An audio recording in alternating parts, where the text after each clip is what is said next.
Today we're talking about toxic friendships when connection becomes containment. Some friendships begin like poetry. You laugh until your stomach hurts. You share secrets like sacred offerings. You feel seen. But over time, something shifts. The laughter feels loaded. The support feels conditional. You start editing yourself before you speak. And the connection that once felt like freedom now feels like a cage. So this episode is for anyone who's ever whispered, "I love them, but I don't feel safe anymore." What toxic friendship really looks like? Well, toxic friendships aren't always dramatic. They're often subtle, slow, and wrapped in care. They ask how you are, but only to compare. They support you until you grow past them. They joke about your dreams, but never celebrate them. They say, "I miss the old you," when the new you sets boundaries. Sometimes they're not cruel, they're just controlling. They want you close, but only if you stay small.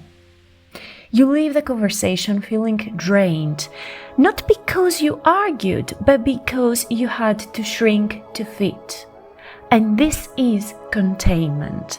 It's when your expansion threatens their comfort, and instead of growing with you, they try to keep you in the version of you that served them best.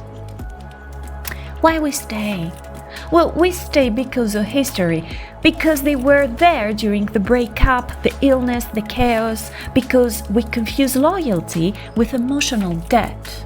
We tell ourselves, well, they've done so much for me, I can't just walk away. But here's the truth.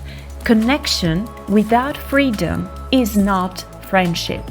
It's emotional captivity dressed as care.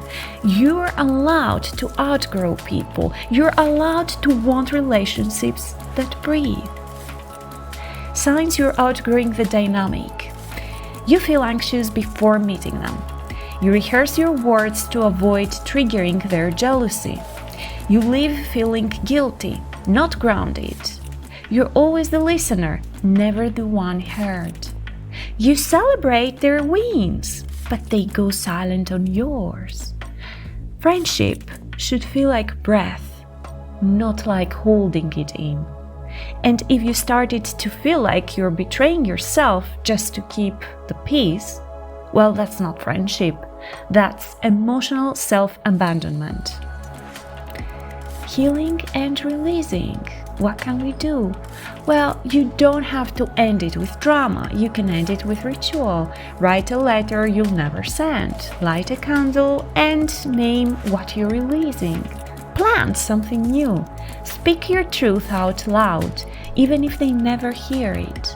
Letting go doesn't mean you didn't love them. It means you finally chose to love yourself more. And if they come back with guilt, manipulation, or nostalgia, then remember, you're not obligated to re-enter the cage just because they miss the version of you that fit inside it. If this episode resonated with you, if you felt seen, validated, or gently challenged, then just stay connected in ways that nourish you. Follow me here and on Instagram. Subscribe to this podcast so you never miss an episode. And if you know someone stuck in a friendship that feels more like a cage than a hug, then please send this to them. It might be the breath of truth they've been waiting for.